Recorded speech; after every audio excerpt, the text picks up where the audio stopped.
So before we wrap up, like in the last 10 minutes, it's revealed that this is a story about generational trauma, right? Mm-hmm. It's both about Lee's experiences as a child that's stuck with her entire life and that she's never quite gotten over, and also the sensation of realizing that your parents have done horrible things for you, like to help you, and you can't live with them and you have to reject them, right? Like it's like you grow up idolizing your parents as a child, and then some people at some point realize that your parents are not good people, and then you have to make a choice between your family and your conscience. And Lee makes that decision in this case in favor of her conscience, right? Did we think that worked? Or does this come too late and there's too little of it and it's not properly built up? Because even in retrospect, I'm not sure the rest of the movie is about that.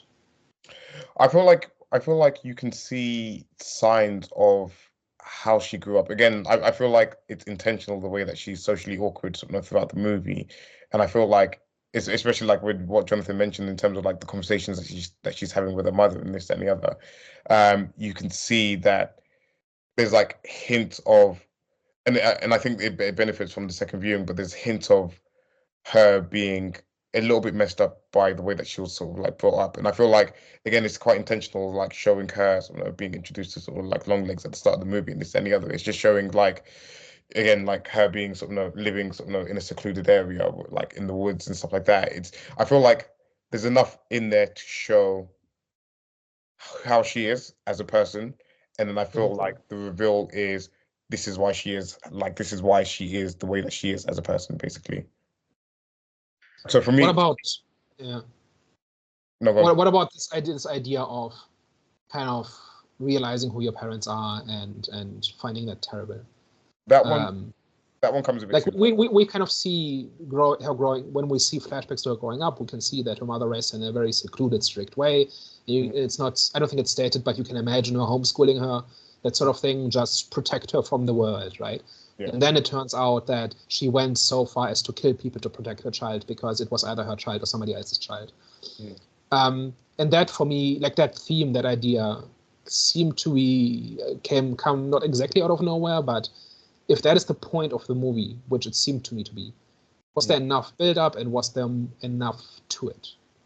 I would say no, because again, like as you're watching the movie, you're viewing Longlegs as sort of the main antagonist of the movie, and again, you have that scene where your expectations is subverted. So, I don't believe that there's enough planted in, like I don't believe that there's enough planted in there in terms of like sort of showing the generational sort of trauma from the parent side in terms of like showing like the negative things that they're doing out of sort of the best interest of their sort of, or their perceived sort of best interest of the child. I don't think the message kind of hits you over the head by the end of the movie, but I don't feel like it's woven into the story well enough for it to sort of know. I still feel like it does have an impact. I still believe that it does have like a good strong impact in the movie, but I just don't feel like it's woven into the story well enough throughout the movie. But for me, it doesn't take away from the impact of the message, if you get what I'm saying. I don't know, but like to me, it feels like the two parts are kind of disconnected.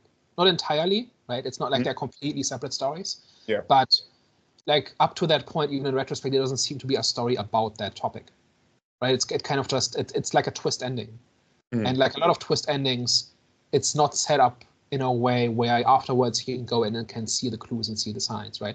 You're the only one of us who has watched it twice. Did you see anything along that lines? I mean, I watched it the first time, like I kept like. Well, mostly asleep for the first time, okay, but like. Yeah. Like of all of us, you're most qualified to talk about rewatchability, right? So. Yeah. Anything? I wouldn't say so. No. No, I was gonna agree. I just think there wasn't enough of an interaction between obviously the mother and the daughter for it to come to where it came to in terms of like the message. Yeah, it was just lacking that. But I did like. It's not even message. It's just theme, right? It's just this concept. Yeah. Like it seems like the more I think about it, the more I'm convinced that the point is that reveal about children realizing terrible things about their parents, and having to make that choice. And because it's not about the serial killer mystery, right? Because Longlegs doesn't have a personality. The clues don't mean very much. The investigation is not is kind of the focus in the first half, but not after that, and so on. So that can't be really it. So yeah, so that's kind of what I'm getting at. That like there needed to be. I wonder if you watch it again, if there's more clues that's what's going on. Like we do see this whole thing about the mother trying to get her to say her prayers, right? Because prayers protect you from the devil. Mm-hmm. But then in the next scene, she says prayers don't do a thing. And when Lee says she hasn't been saying her prayers, the mother is not exactly shocked or scared.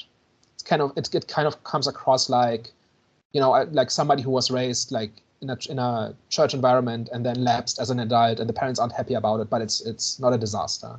But here it's literally about like the devil is literally stalking your child, and saying prayers is the one defense they have. Why don't you drill it into her from day one that this is what you have to do? Yeah.